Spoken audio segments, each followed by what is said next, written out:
اوہ آپ ہی کتنی بیوقوف ہیں آپ. چلیں ٹھیک ہے، ایک اور ہنٹ سنیں. زندگی میں تھی تجھ سے خوشی، چراغوں میں تھی تجھ سے روشنی، میری ہر خوشی تجھ سے جڑی، اب کہیں نہیں چین دو گھڑی، تجھ کو ڈھونڈوں میں کہاں، جانان جانان جانان جانان. اس نے بڑے مزے سے سست روی کے ساتھ گانا ختم کیا. دملہ کی سانسیں اٹکنے لگیں. پہلے پشتو گانا، پھر پختون کلچر پر بنی اردو فلم کا گانا. ایک چیز مشترک تھی، پختون. وہ سمجھ تو گئی تھی مگر ماننا نہیں چاہ رہی تھی. اس کے منہ سے ایک لفظ تک ادا نہ ہو سکا. وہ یکٹک بس عائشہ کو دیکھے گئی. اوہو ابھی بھی سمجھ نہیں آیا. عائشہ نے اپنا سر پیٹ لیا. آخری ہنٹ اوکے. وادی عشق سے آیا ہے تیرا شہزادہ. اس نے دملہ کی دونوں گالیں کھینچتے ہوئے کہا. اس کا دماغ بھک سے اڑ گیا. حمائل. اس کی فائل سے نیچے گری اور یکدم ہی اس کے منہ سے اس کا نام پھسلا. عائشہ کا منہ کھلا کا کھلا رہ گیا. اس نے آنکھیں پھاڑے اسے گھورا، پھر حیرت و خوشی کے ملے جلے جذبات کے ساتھ وہ چیخی. آپ کو پتہ تھا؟ او مائی گاڈ! اس کا مطلب کہ وہ اسی لیے آئے تھے. آپ ہی چھپی رستم نکلی آپ ان کو پسند کرتی ہیں. واؤ، مجھے پتہ کیسے نہیں چلا. بھلا میر بھائی کو بھی کوئی ناپسند کر سکتا ہے، وہ ہیں ہی اتنے ہینڈسم اور اچھے.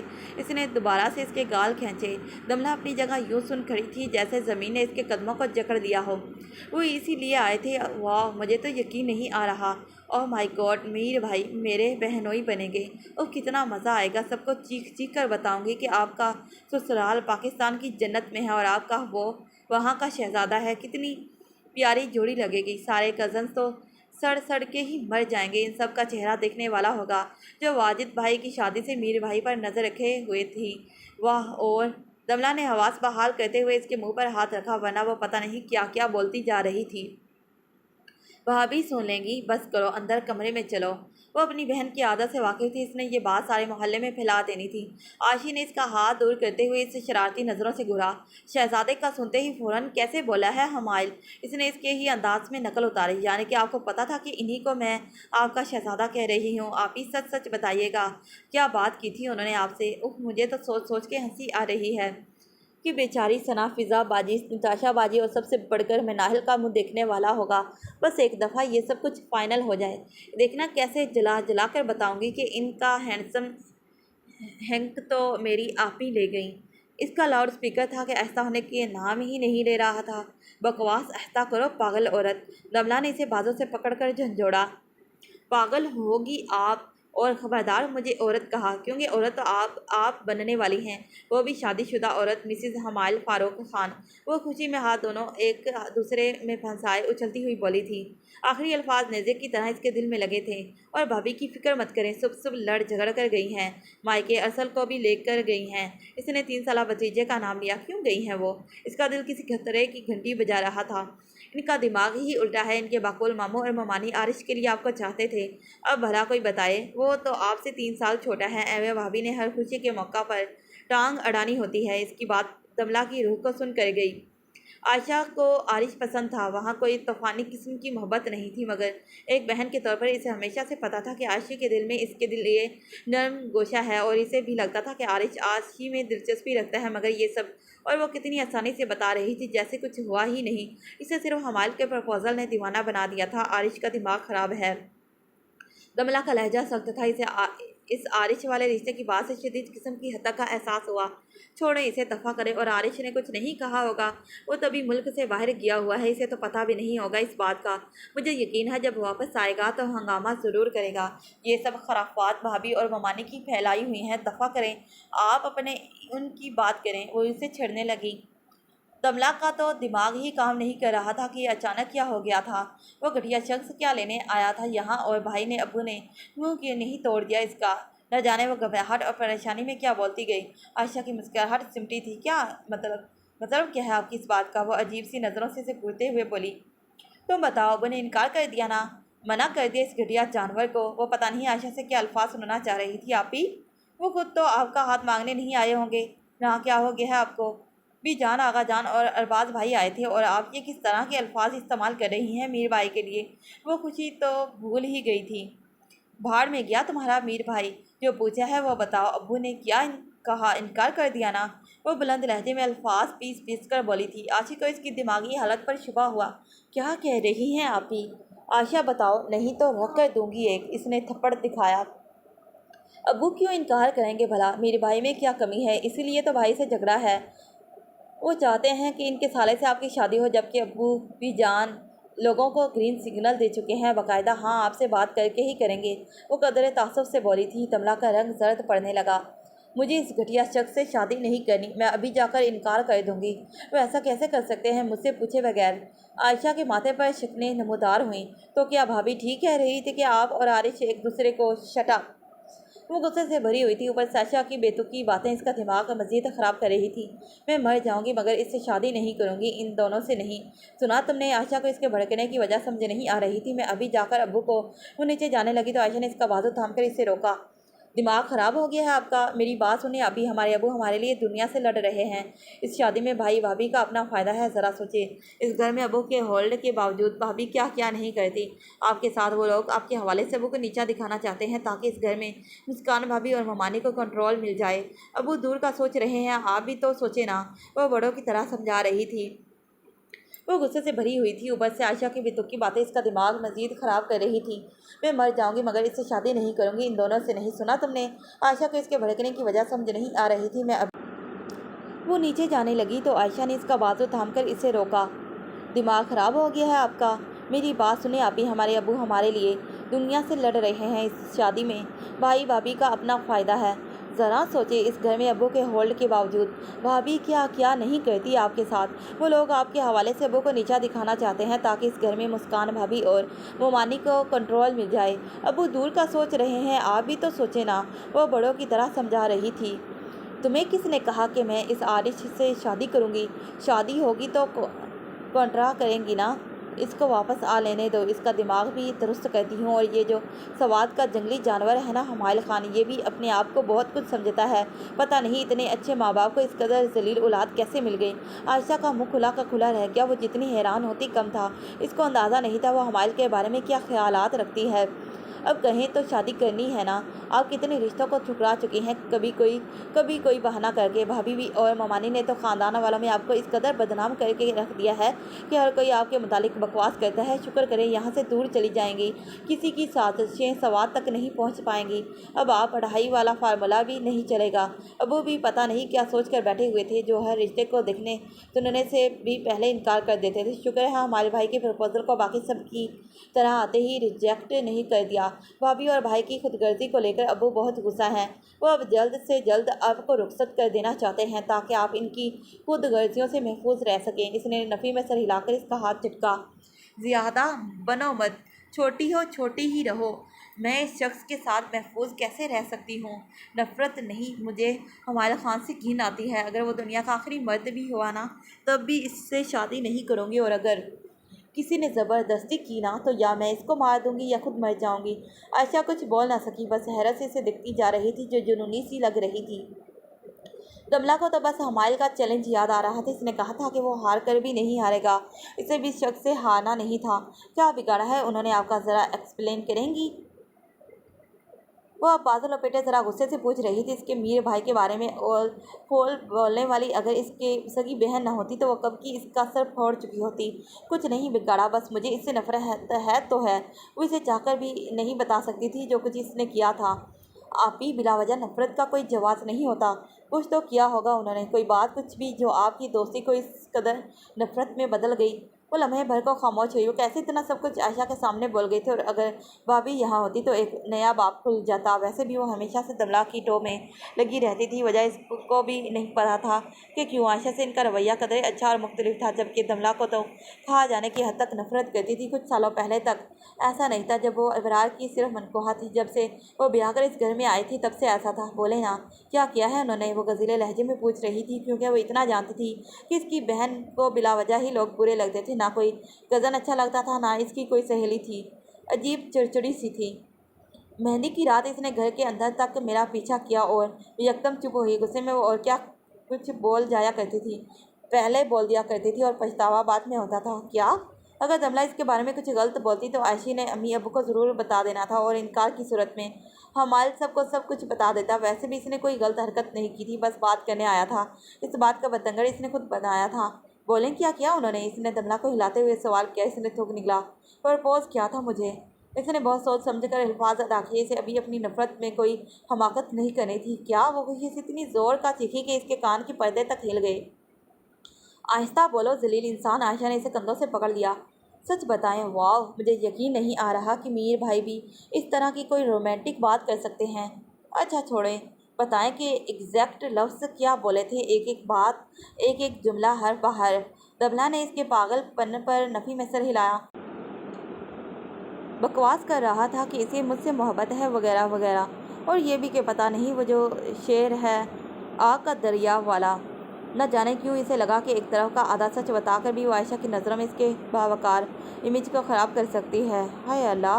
اس نے دونوں ہاتھ گالوں پر رکھتے ہوئے ڈرامائی انداز میں کہا، میں نے کیوں سین مس کر دیا؟ ایک دفعہ شادی ہو جانے دیں، پھر پوچھوں گی ان سے کہ شادی اٹینڈ کرنے کے بہانے کسی اور تک پہنچنے کا ارادہ تھا۔ ہاں ہاں، اس نے اسے کوہنی مارتے ہوئے چھیڑا۔ اسے مزید تپ چڑھی۔ ایسی واہیات باتیں مجھے اچھی نہیں لگتی، اس لیے مجھے اس سے شادی نہیں کرنی۔ جیسا نظر آتا ہے ویسا نہیں ہے۔ اس نے اپنی طرف سے انکار کی ٹھوس وجہ بتائی۔ عائشہ نے سر پیٹ لیا۔ اگر کوئی آپ کو اتنے پیارے انداز میں پرپوز کرے تو کوئی بھی نارمل انسان جو اپنے مکمل ہوش و حواس میں ہو اسے اس وجہ سے کیسے ریجیکٹ کر سکتا ہے؟ ابھی پاگل پن اور ہٹ ڈھرمی کی بھی حد ہے۔ ویسے مجھے ذرا سا بھی اندازہ ہوتا نا کہ ہمارے بھائی آپ سے محبت کرتے ہیں تو میں خود آپ کی ملاقاتیں کرواتی۔ آپ تو بالکل بور ہیں، قسم سے۔ اتنا اچھا لڑکا جس کے پیچھے کئی لڑکیاں مرتی ہیں، وہ آپ کو اپنا جیون ساتھی بنانا چاہتا ہے۔ ابھی تو اس میں کیا برائی ہے؟ انہوں نے آپ کو بیوی بنانے کے لیے پرپوز کیا تھا نا۔ آج کل کے نام نہاد third class girl friend boy friends کے رشتے کے لیے تو نہیں نا آفر کی۔ وہ چاہتے تو ایسا کر سکتے تھے مگر نہیں، وہ گریسفل، پڑھے لکھے اور انتہائی شریف خاندان سے ہیں۔ وہ بھلا ایسا کیوں کرتے؟ دملہ کی آنکھوں میں آنسو آ گئے۔ کیا بتاتی وہ اپنی بہن کو کہ جو کچھ وہ کر چکا ہے وہ گرل فرینڈ بنانے کی آفر جتنا ہی گھٹیا اور غلیظ ہے، یا پھر اس سے بھی زیادہ؟ آپ ہی اتنا اچھا رشتہ مت ٹھکرائیں۔ محبتیں بہت کم لوگوں کے نصیبوں میں ہوتی ہیں، وہ بھی پاک اور خالص محبتیں آپ کو مل رہی ہیں تو ان کو ٹھکرائیں مت۔ ان خوبصورت لوگوں کی محبتوں سے اپنا دامن بھر لیں۔ آغا جان بھی جان، دونوں بھابھیاں بھائی کتنے اچھے ہیں، اور میر بھائی آپ ان سے اتنے سالوں بعد ملی ہیں، اسی لیے نہیں جانتی کہ وہ کتنے اچھے انسان ہیں۔ آپ میری بات یاد رکھیے گا، آپ کو بھی ان سے محبت ہو جائے گی۔ وہ ہیں ہی ایسے، ان کی ذات خود محبت ہی محبت ہے۔ ایک پل کو اسے لگا کہ عائشہ نہیں، امی بول رہی ہیں۔ اتنی سمجھداری کی باتیں وہ عموماً نہیں کرتی تھی، اس کی بات وہ مان بھی لیتی۔ اگر آنے والا پرپوزل حمائل خان کا نہ ہوتا، اگر وہ شیطان سیرت نہ ہوتا تو اس کی بات مان بھی لیتی، کیونکہ اسے اپنے سارے کزن زہر لگتے تھے۔ مومانی اور بھابھی کو اس سے خاص قسم کی نفرت تھی، مگر اسے اس بات سے کوئی فرق نہیں پڑتا تھا۔ لیکن یہیں پر وہ غلط تھی کہ اس نے بھابھی کی نفرت کی وجہ جاننے کی کبھی کوشش ہی نہیں کی۔ معمولی نند بھابھی کا جھگڑا ہوتا تو عاشق کے ساتھ بھی ہوتا، صرف اسی کے ساتھ ایسا برتاؤ کیوں تھا؟ حالانکہ اس نے ماضی میں جو بھی غلطیاں کی تھیں اس سے مسکان کی ذات پر تو کوئی اثر نہیں ہوا تھا۔ وہ بالکل ویسا نہیں ہے جیسا تم بول رہی ہو۔ مجھے اس کے غضیل مزاج سے خوف آتا ہے۔ اس نے اپنی طرف سے پوری کوشش کی اسے قائل کرنے کی۔ عائشہ ہنسنے لگی، اتنا ہنسی کہ لوٹ پوٹ ہو گئی۔ سچ سوری، وہ دوہری ہوئی پیٹ پر ہاتھ رکھے کہہ رہی تھی۔ اب دملہ کو اس پر صحیح معنوں میں غصہ آیا۔ اس نے اسے پکڑ کر سیدھا کیا۔ اس میں گلا پھاڑ کر ہنسنے کی کیا بات ہے؟ وہ سیدھی ہوئی اور ہنسی ضبط کی۔ ہنسنے کی بات تو ہے نا آپی، غصہ وہ بھی میر بھائی۔ صدی کا سب سے بڑا لطیفہ سنایا ہے آپ نے۔ اس نے عائشہ کو ایک چپت لگائی۔ بس کر دو اس کی تعریفیں کرنا۔ دوسروں کے سامنے وہ بہت مہذب اور شائستہ مزاج بنا ہوا تھا۔ وہ کتنا نرم مزاج تھا یہ تو کوئی اس سے پوچھتا۔ بس کر دیں آپی، میں آپ کو سمجھا کر تھک گئی ہوں۔ اگر آپ نے ابو کو جا کر صاف انکار کیا نا تو پتہ ہے بھابھی اور ان کی والدہ محترمہ کیا کیا باتیں بنائیں گی، ابو کو کیا کیا نہیں سننا پڑے گا آپ کی وجہ سے۔ وہ لمحے بھر کو چپ ہوئیں۔ عائشہ کو لگا کہ وہ سمجھ گئی ہے۔ اور وہ آپ سے محبت بھی تو کتنی کرتے ہیں آپی، اس نے مزید اضافہ کیا۔ وہ کرتا ہو یا نہ کرتا ہو، مجھے اس گھٹیا شخص سے شدید نفرت ہے۔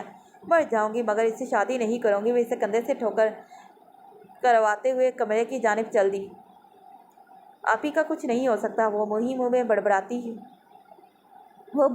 بڑبڑائی تھی۔ سیڑھیوں سے نیچے کھڑا کوئی ان کی باتیں سن چکا تھا۔ حمائل خان، اور یہ میں جانتی تھی کہ ایسا ہوگا، مگر دیکھتی ہوں اس کی وہاں شادی کیسے ہوتی ہے۔ اس لڑکی کو اور اس حمائل خان کو خون کے آنسو نہ رلایا نا تو میرا نام بھی مسکان جاوید نہیں۔ اس نے مٹھیاں بھیجی۔ دملہ اپنے کمرے میں بیٹھی بس اس پروپوزیشن کو سر پر سوار کیے بیٹھی تھی، اس بات سے بے خبر کہ قسمت اس کی تباہی کا باب لکھنا شروع ہو چکی ہے۔ اس کے دماغ میں پھر وہی رات فلم کی طرح ریوائن ہونے لگی تھی۔ میں تمہیں جان سے مار دوں گی، مجھے گھر چھوڑ کر آؤ، اسے جھنجھوڑتی ہوئی وہ چلا رہی تھی۔ تم نے سنا نہیں، مجھے گھر چھوڑ کر آؤ۔ ابھی وہ بالکل خاموش کھڑا تھا، جیسے اسے اس کی آواز سنائی ہی نہ دی رہی ہو۔ اتنے گھٹیا کیسے ہو سکتے ہو تم، بولو۔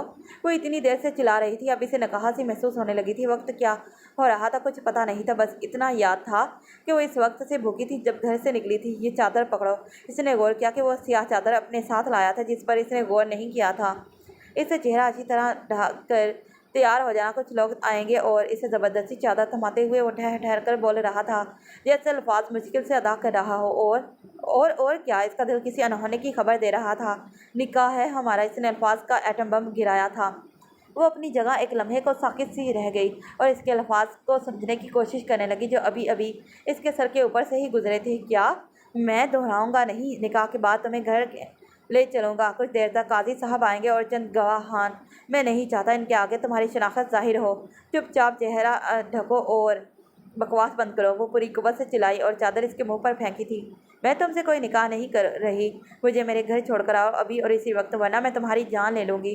اس نے خود پر قابو پاتے ہوئے اس کی جانب دیکھا۔ جو کچھ ہونا تھا ہو چکا، جو کچھ تم نے کرنا تھا وہ کر چکی، اب مجھے جو کرنا ہے میں وہ کروں گا۔ مجھ سے بحث مت کرو اور چپ چاپ مار ڈالوں گی میں تمہیں۔ سنا تم نے، دور رہو مجھ سے، میں سب کو بتاؤں گی کہ تم کتنے گھٹیا انسان ہو۔ میر، اس نے چیختے ہوئے اس کی بات کاٹی، میں تم سے نکاح نہیں کروں گی، سن رہے ہو؟ وہ آنکھیں بند کیے اس کی باتیں سنتا رہا۔ مجھے گھر چھوڑ کر آؤ ابھی، وہ اس کا بازو پکڑ کر جھنجھوڑتے ہوئے بولی۔ سن بھی رہے ہو میں کیا کہہ رہی ہوں؟ ہمائل نے آنکھیں کھولی۔ میرے پاس تمہاری فضول بکواس کے لیے ٹائم نہیں ہے، یہ چادر اٹھاؤ اور تیار ہو جائے، اس سے زیادہ تمہاری تیاری کا ٹائم نہیں ہے۔ وہ کس قدر ڈٹائی سے بول رہا تھا جیسے جرم اس کا اپنا نہیں دملہ کا ہو۔ چاہے جو ہو جائے، نکاح نہیں کروں گی، سنا تم نے، ہٹو میرے راستے سے۔ وہ اسے دور دھکیلتی ہوئی دروازے کی جانب لپکی۔ میری بات سنو دملہ، اس کا بازو تھام کر اسے باہر جانے سے روکا۔ تم یہاں سے میری اجازت کے بغیر نہیں جا سکتی، نکاح تو تمہیں کرنا ہی ہوگا۔ وہ نہیں جانتی تھی کہ یہ کون سا حمائل تھا، اس کا دوست تو ایسا نہیں تھا، بچپن کا حمائل۔ ان کا میر تو بہت نرم دل، لوگوں کی پرواہ کرنے والا اور دل کا بہت اچھا انسان تھا۔ یہ کیسا روپ تھا، یہ کون تھا، وہ اسے پہچان نہیں پائی۔ میں تمہیں مار ڈالوں گی، وہ اس سے بازو چھڑوانے کی کوشش میں بھرپور طاقت لگاتے ہوئے اس کا تھپڑ مارنے کی بھی کوشش کرنے لگی۔ وہ آپس سے باہر ہو رہی تھی۔ میری بات سنو دملہ، اس کے دونوں کندھوں سے پکڑ کر اس نے اسے روکنے کی کوشش کی، مگر وہ کسی صورت ماننے کو نہیں آ رہی تھی۔ میرے پاس وقت نہیں ہے، بعد میں سب کچھ، میں تم سے نکاح نہیں کر سکتی، میں کسی اور سے محبت کرتی ہوں۔ ہماری کی آنکھیں اس نے یکدم سرخ ہوتی دیکھیں جیسے ابھی ان سے خون ٹپک پڑے گا۔ میں سالم احمد سے جسٹ شٹا، وہ اتنی زور سے بولا کہ دملہ سہم سی گئی۔ اب اسے یقین ہو چکا تھا کہ وہ اپنے بچپن والے میر سے نہیں کسی وحشی درندے سے بات کر رہی تھی۔ اس کا چہرہ اور آنکھیں یوں لال ہو چکا تھا جیسے وہ ضبط کی آخری حدود کو چھو رہا ہو۔ جسٹ شٹ اپ، اس کا دل زور زور سے دھڑکنے لگا۔ اگر تم نے ایک دفعہ بھی اور اس بغیرت کا نام لیا تو تمہیں اور اسے دونوں کو جان سے مار دوں گا، سنا تم نے؟ دیکھتا ہوں تم کیسے نکاح نہیں کرتی، ایسے تو ایسے ہی صحیح۔ وہ یکٹک اسے دیکھتی گئی جیسے اسے پہچاننے کی کوشش کر رہی ہو کہ وہ کون ہے۔ اس کا بازو پکڑ کر وہ اسے دروازے سے پرے لے گیا اور نیچے گری، چادر اٹھا کر اس کے اوپر ڈالی۔ 5 منٹ ہے تمہارے پاس، صرف 5 منٹ، وہ جبڑے بہتے ہوئے بولا تھا۔ میں مار ڈالوں گی تمہیں، اس نے باقی مادہ قوت اکٹھی کرتے ہوئے کہا۔ کیا کہا؟ مار ڈالو گی مجھے، اتنی ہمت ہے؟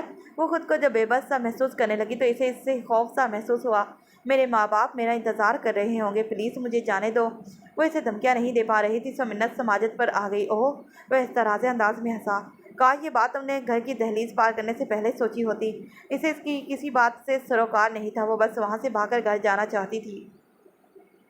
گھر تم اسی صورت جا سکتی ہو جب میری بات مانو گی، ورنہ ہمیشہ کے لیے یہیں پر قید رہو گی، سنا تم نے؟ گہر برساتی نگاہوں سے اس نے دملہ کی ہمت ویسے بھی توڑ دی تھی، مگر وہ ہار نہیں ماننا چاہتی تھی۔ سوال ہی نہیں پیدا ہوتا، میں سب کو تمہارا یہ غلیظ چہرہ دکھاؤں گی حمائل خان، سب کو بتاؤں گی، اپنے ابو کو، ابرار بھائی کو، آغا جان، بی جان، ارباز بھائی شامل اور گلباز بھائی، سب کو بتاؤں گی۔ اس نے نفی میں سر ہلایا۔ تم یہاں سے جاؤ گی تو کچھ بتا پاؤ گی نا؟ اس کا دل چاہا اس کا چہرہ نوچ لے۔ وہ پچھتا رہی تھی کہ گلباز کی شادی میں شرکت کرنے کیوں آ گئی تھی، کیوں اسے آج بھی اپنا بچپن والا دوست سمجھتی رہی تھی، کیسے اس کا شیطانی چہرہ پہچان نہیں پائی تھی۔ دیکھو ایسا مت کرو، میرے ابو تمہارے سگے چاچو کی طرح ہیں، تم ان کی عزت سے اس طرح کھلواڑ کیسے کر سکتے ہو؟ اس نے نفی میں سر ہلایا۔ جب بیٹیاں خود ہی باپ کی عزت کی دستار مٹی میں ملانے کی تیار ہوں تو باہر والوں کو ان کے والدین کی عزت اچھالنے کا مفت میں لائسنس مل جاتا ہے۔ اگر باہر والوں سے عزت کروانی ہو تو گھر سے شروع کرنا چاہیے بی بی۔ وہ کچھ بول نہ سکی کیا تمہیں خیال آیا تھا اپنے باپ کے بڑھاپے یا ماں کی مشکلات کا جب تم ہمارے گھر سے بھاگنے کے لیے نکلی تھی؟ اس لمحے کا سوچا تھا کہ تمہارے باپ کے دوست کی فیملی کیا سوچے گی جن کے بیٹے کی شادی اٹینڈ کرنے آئے ہو تم لوگ؟ کیا باتیں کریں گے وہ لوگ جو شادی پر آئے ہوئے تھے؟ کیا تم نے سوچا تھا کہ تمہارا باپ جیتے جی مر جائے گا جس نے عزت اور نام کمانے میں اپنی عمر گزار دی؟ کیا تم نے کبھی سوچا ہے کہ اگر تمہیں تمہارے جیسی بیٹی مل گئی تو کیا کرو گی؟ وہ لاجواب ہو چکی تھی، اسے دھیان رکھنا چاہیے تھا کہ کوئی اس گھر سے نکلتے ہوئے دیکھ تو نہیں رہا۔ ہمایوں نے اس چیز کا فائدہ اٹھایا تھا، وہ اس کا پیچھا کرتے کرتے اس جگہ تک پہنچا تھا جہاں سے اس نے اسے اغوا کر لیا تھا۔ ابھی بھی اسے سام کا چہرہ نظر آ رہا تھا، نہ جانے وہ کتنی دیر اس کا انتظار کرتے کرتے چلا کیا ہوگا۔ بکواس بند کرو، وہ پھر سے جارحانہ انداز اپناتے ہوئے بولی تھی۔ تم گھٹیا اور غلیظ انسان ہو، تم نے بھی کبھی سوچا ہے کہ اگر تمہیں تمہارے جیسا بیٹا ملا تو تم کیا کرو گے؟ تم میرے تو کیا کسی بھی لڑکی کا قابل نہیں ہو۔ اس نے چادر سر سے اتار کر اس کے قدموں میں پھینکی۔ تم میرے ساتھ زبردستی نکاح نہیں کر سکتے، جب نکاح خواہ آئے گا تو میں شور مچا دوں گی۔ ہمایوں کا ہاتھ اپنی قمیض کی جیب میں گیا۔ اچھا، اس نے جیب سے ہاتھ باہر نکالا تو دملہ کے اوسان خطا ہو گئے۔ وہ پسل تھا جسے وہ لوٹ کر رہا تھا، اسے اپنے پیروں سے جان نکلتی محسوس ہوئی تھی۔ اب بھی بولو کہ میری بات نہیں مانو گی؟ اسی لمحے وہ اپنی طاقت کے نشے میں دھت کر شیطان لگا تھا جسے اس کے آنسوں سے کوئی سروکار نہیں تھا۔ وہ کوئی فرعون تھا جو اپنی طاقت کمزور پر نکال رہا تھا۔ تم مجھے نہیں مار سکتے، میں نے تمہارا کیا بگاڑا ہے؟ منوی میں سر ہلانے لگا۔ اس ڈرامے کا ٹائم نہیں ہے۔ اس نے پسٹل کی نوک اس کی پیشانی پر رکھی۔ دملہ کا دل بند ہونے کو تیار تھا اور وہ اپنی جگہ سے خوف کے مارے ہل نہیں پائی۔ میر، یہ کیا کر رہے ہو؟ پیچھے کرو اسے۔ وہ خوف کے مارے آنکھیں میچے اس سے منتیں کرنے لگی۔ اگر چاہتی ہو کہ اس میں سے نکلنے والی گولی تمہارے سر کو پار نہ کرے تو میری بات مان لو، ورنہ یہیں شوٹ کر کے دفن کر دوں گا اور تمہارے گھر والوں سے کہوں گا کہ تم کسی لڑکے کے ساتھ بھاگ گئی ہو۔ اس کی آنکھیں سرمے سے پھٹی کی پھٹی رہ گئی، ہاتھ کپ کپانے لگے۔ بہت وقت ضائع ہو چکا ہے، اس نے بائیں کلائی میں بندھی گھڑی سے وقت دیکھتے ہوئے کہا اور پھر اس کی جانب متوجہ ہوا۔ میں تمہاری بات نہیں مانوں گی، سنا تم نے؟ مجھے گھر چھوڑ کر آؤ۔ وہ دوبارہ چیخی تھی مگر اس سے بے پناہ خوف محسوس ہو رہا تھا۔ اس کی ہمت ہتھیار ڈال چکی تھی۔ آواز نیچی رکھو۔ وہ سہم کر ذرا سے پیچھے ہٹی تو اس نے پھر سے پسٹل اس کے سر پر ٹکا دی۔ سوری، مگر تم نے کوئی اور آپشن چھوڑا ہی نہیں تھا، لیکن اب تمہارے پاس بھی کوئی اور آپشن نہیں ہے۔ اس لیے چپ چاپ نکاح کے پیپرز پر سائن کرو، باقی معاملات بعد میں ڈسکس کریں گے۔ اگر کچھ گڑبڑ کی تو یاد رکھنا یہاں پر قتل بہت عام بات ہے۔ اس نے پسٹل اس سے دور کی اور دروازہ پھر سے لاک کرتا ہوا چلا گیا۔ دملہ کو تو سمجھ ہی نہیں آئی تھی کہ اس کے ساتھ ہو کیا گیا تھا۔ لرزتے قدموں سے وہ چادر کی جانب بڑھی اور اسے اٹھا کر ڈریسنگ ٹیبل تک آئی اور اپنا عکس دیکھا۔ اس کا چہرہ زخموں کی وجہ سے سجا ہوا تھا، سر پر پٹی بندھی تھی۔ اگر اس کی عزت بچ گئی تھی تو ان زخموں کا یہ مطلب تھا کہ اس نے اسے تشدد کا نشانہ بنایا تھا۔ کیسا وحشی اور ذہنی مریض تھا۔ اس نے لرزتے ہاتھوں سے چادر لپیٹنا شروع کی تو اپنی بے بسی پر بے انتہا رونا آیا۔ وہ وہاں اس وحشی کے رحم و کرم پر اکیلی تھی، جہاں نہ اس کا کوئی ہمدرد تھا نہ غم گسار۔ کچھ ہی دیر کے بعد وہ نکاح خواہ اور چند لوگوں کے ساتھ اس کمرے میں آیا تھا۔ دملہ احسن شفیق، کیا آپ کو ہمایوں فاروق خان کے ساتھ اپنا نکاح بعوض 70,000 روپے حق مہر سکہ راج الوقت قبول ہے؟ وہ گھر سے یہ سوچ کر نکلی تھی کہ وہ اب تک سالم کی زندگی میں اس کی بیوی کے طور پر شامل ہو چکی ہوگی، مگر یہاں تو قسمت اس کے پلے ہمایوں خان کو باندھ رہی تھی۔ خود پر ضبط کرتے ہوئے اس نے اپنی قسمت کے سامنے ہتھیار ڈال دیے تھے۔ وہ اس کی زندگی کی سب سے بھیانک رات تھی جب ہمایوں فاروق خان اس کے شوہر کی حیثیت سے اس کی زندگی میں شامل ہوا تھا۔ سب کے چلے جانے کے بعد اس نے کمرہ دیکھا تو باہر سے لاکڈ تھا۔ اس نے چادر اتار پھینکی اور غصے میں چیزیں پٹکنے لگی۔ اس کا دماغ ابھی تک یہ سب قبول نہیں کر پا رہا تھا۔ اس نے اللہ سے شکوے شروع کر دیے تھے۔ اس کا دماغ جیسے بالکل کام کرنا چھوڑ گیا تھا۔ اسے اس شخص سے اس قدر نفرت ہو چکی تھی کہ اس کے مرنے کی دعائیں کرنے لگی تھی۔ وہ یہ کہہ کر گیا تھا کہ جلدی ہی وہ اسے گھر پہنچا دے گا، مگر بہت دیر ہو چکی تھی اور وہ اب تک نہیں آیا تھا۔ نہ جانے وہ کیا کرنے والا تھا۔ وہ گھٹنوں میں سر دیے فرش پر بیٹھی اپنی قسمت پر ماتم کر رہی تھی جب اسے قدموں کی آواز آئی۔ وہ اٹھ کر دروازے کی جانب بھاگی۔ مجھے گھر چھوڑ کر آؤ ابھی۔ دروازہ کھلتے ہی جب وہ نظر آیا تو وہ بھاگتی ہوئی اس تک آئی تھی۔ اس نے کمرے کی حالت دیکھتے ہوئے اسے تنقیدی نظروں سے گھورا۔ بے جان چیزوں پر اپنا غصہ اتارنے سے کوئی فائدہ نہیں۔ وہ بولا تو کچھ دیر پہلے والا ہمایوں نہیں تھا۔ اس کا لہجہ اب نارمل ہو چکا تھا، جیسے کچھ ہوا ہی نہ ہو۔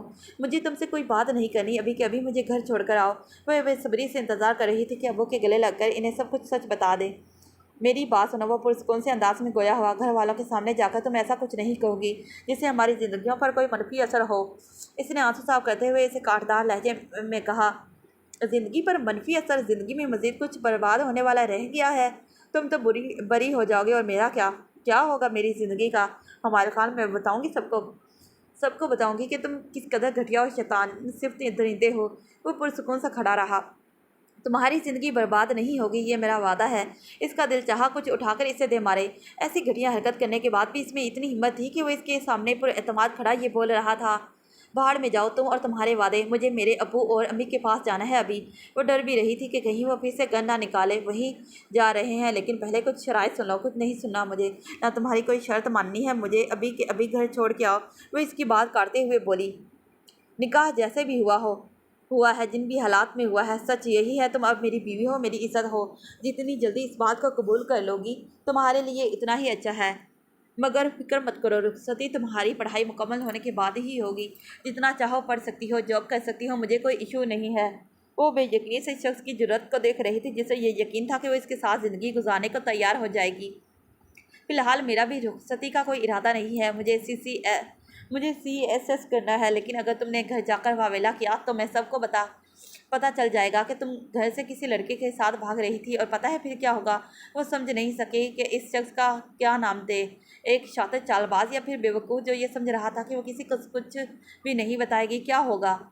وہ ہماری رخصتی ابھی کر دیں گے، سو اگر مجھ سے چند سال کے لیے پیچھا چھڑوانا چاہتی ہو تو چپ رہنا۔ وہ اسے پھر سے دھمکا رہا تھا، صرف فرق یہ تھا کہ وہ اب سختی سے بات نہیں کر رہا تھا۔ کیا مطلب؟ سمجھنا نہیں چاہ رہی ہو تو اور بات ہے، لیکن پھر بھی بتا دیتا ہوں، ہم جس معاشرے میں رہتے ہیں نا، وہاں مردوں کا بڑے سے بڑا گناہ بھی معاف ہو جاتا ہے، لیکن اگر عورت کے دامن پر ذرا سا بھی داغ لگ جائے تو یہ معاشرہ اس سے زندہ رہنے کا حق بھی چھین لیتا ہے۔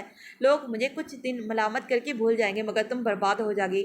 تم نے اب تک جو کچھ بھی کیا میں وہ کبھی نہیں دہراؤں گا، مگر میں یہ ہرگز برداشت نہیں کروں گا کہ میری بیوی کسی غیر مرد کی منتظر رہے یا اپنی عزت کو داؤں پر لگا دے۔ اس لیے آئندہ میں تمہارے منہ سے اس لعنتی انسان کا ذکر نہ سنوں۔ جو کچھ بھی تھا ماضی تھا، میں تمہارا حال ہوں اور مستقبل بھی۔ مجھے نہ ایسا حال چاہیے نہ ہی مستقبل۔ جو مرضی آئے کہو، جو مرضی آئے کرو، لیکن اگر تم یہ بات کبھی بھی بھولی کہ تم اب کسی کی بیوی ہو، امانت ہو، تو پھر مجبوراً مجھے یاد کروانا پڑے گا کہ میں تمہارا شوہر ہوں۔ اس نے اسے حقارت سے دیکھا۔ اس کی بات ماننے کے علاوہ اس کے پاس کوئی اور چارہ نہ تھا۔ اسے فی الحال گھر پہنچنا تھا، نہ جانے وہاں کیا ہونے والا تھا۔ اسے بھائی اور ابو کے رد عمل کی بھی فکر تھی۔ میرے خیال سے تمہیں میری بات اچھی طرح سمجھ آ گئی ہے۔ اس کی خاموشی کو چند لمحے دیکھنے کے بعد اس نے اسے پھر سے وہی چادر اوڑھائی اور ہاتھ تھام کر وہاں سے باہر لے گیا۔ اس نے پہلی دفعہ اس کمرے سے قدم باہر نکالا تھا۔ وہ کسی کا عالیشان سا گھر معلوم ہوا تھا، نہ جانے وہ اسے کہاں لایا تھا۔ اس نے زیادہ غور نہیں کیا اور مجبوراً اس کے ساتھ چلتی گئی۔ باہر نکلی تو معلوم ہوا کہ فجر کا وقت ہو چکا تھا، یعنی وہ پوری رات گھر سے باہر رہی تھی۔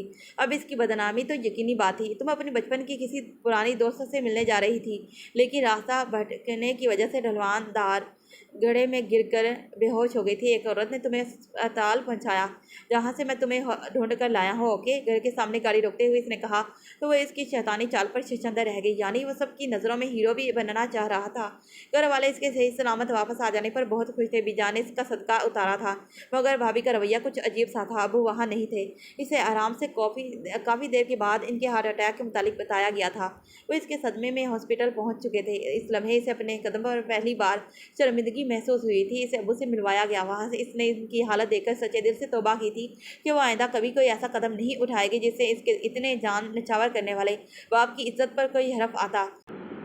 سالم سے اس نے دوبارہ ایک بار بھی رابطہ کرنے کی کوشش نہیں کی، مگر حمائل جو کچھ کر چکا تھا، اگر ابو وہ سب جان لیتے تو جیتے جی مر جاتے۔ گلباز کی شادی میں کوئی مسئلہ نہ ہو، اس لیے وہ سب واپس لاہور چلے گئے تھے، جہاں عائشہ اپنے ماموں کے ہاں رہ رہی تھی، کیونکہ وہ اسکول سے چھٹیاں نہیں لینا چاہتی تھی۔ واپس جا کر ابو کی طبیعت ابھی بہتر بھی نہیں ہوئی تھی کہ ابرار کے ہاتھ اس کے پرانے میسیجز چڑھ گئے جو اس نے سالم کو کیے تھے۔ اس دن بہت ہنگامہ ہوا، لیکن ابو نے بھائی کو کوئی بھی سخت رد عمل دینے سے منع کیا تھا۔ اسی دن سے بھائی اور اس کے بیچ بہت دوریاں آ گئی۔ ابو بھی اس سے کم ہی بات کرتے تھے۔ مسکان بھابھی جب رخصت ہو کر گھر آئیں تو انہیں اس نئے اسکینڈل کا پتہ چلا۔ پھر کیا تھا، دیکھتے ہی دیکھتے انہوں نے اور ان کی ماں نے سارے خاندان میں اسے بدنام کر دیا، طرح طرح کی ایسی کہانیاں بنا بنا کر خاندان بھر میں مشہور کر دیا جو وہ سوچ بھی نہیں سکتی تھی۔ اس کی ایک غلطی نے اس کی ساری زندگی خراب کر دی تھی۔ اچھی بات یہ ہوئی کہ حمائل نے کبھی اس سے رابطہ کرنے کی کوشش نہیں کی۔ ابو اور امی کا ان سب کے ساتھ رابطہ فون کی حد تک محدود ہو کر رہ گیا۔ انہی سے اسے پتہ چلا تھا کہ وہ آرمی سے ریٹائرمنٹ لے چکا تھا اور ASP کی حیثیت سے پنجاب میں ہی ڈیوٹی کر رہا تھا۔ پہلے تو اس کے پنجاب ہی میں ہونے کی وجہ سے وہ ٹینشن میں رہتی تھی، پھر اس کے لاہور پوسٹنگ نے تو اس کی نیندیں حقیقتاً چھین لی تھی۔ وہ خاندان اور اپنے ہی بھائی سے دور ہوتی چلی گئی۔ 5 سالوں میں ابو کا رویہ بہت بہتر بہتر ہو چکا تھا، مگر بھائی کو مسکان نے کبھی ٹھیک ہونے ہی نہیں دیا۔ اب حمائل خان دوبارہ واپس آ چکا تھا اس کی بربادی کا باقاعدہ اعلان کرنے۔ وہ صوفے پر سر جھکائے بیٹھی تھی، مٹھیوں میں کشن جکڑ کر گود میں دھرا تھا، آنسو تھے کہ بہہ بہہ کر گالوں سے بھی نیچے گر رہے تھے۔ اتنی بے بسی کہ اس کے ماں باپ اس کے سامنے بیٹھے تھے اور وہ ان سے اپنا دکھ، اپنی تکلیف بیان نہیں کر سکتی تھی۔ اس شیطانی درندے کا راز فاش نہیں کر سکتی تھی کہ حمائل خان نامی شیطان اس کے ساتھ نہ ہو کر بھی 5 سال سے اس کے آس پاس تھا، اس کے خیالوں کو، اس کی سوچوں کو اپنے قابو میں کیے ہوئے تھا۔ وہ نہیں بتا سکتی تھی کہ اس نے اسے کس طرح سے ذہنی اذیت دی تھی۔ اس وقت کمرے میں جلتے ہیٹر کے باوجود اس کے ہاتھ ٹھنڈے یک ہو رہے تھے۔ بیٹا، ابو نے پیار سے اس کے ہاتھ تھامے، وہ اس کے ٹھنڈے ہاتھوں کو اپنے جھریوں بھرے ہاتھوں کے محبت کی گرمائش پہنچانے کی کوشش کر رہے تھے۔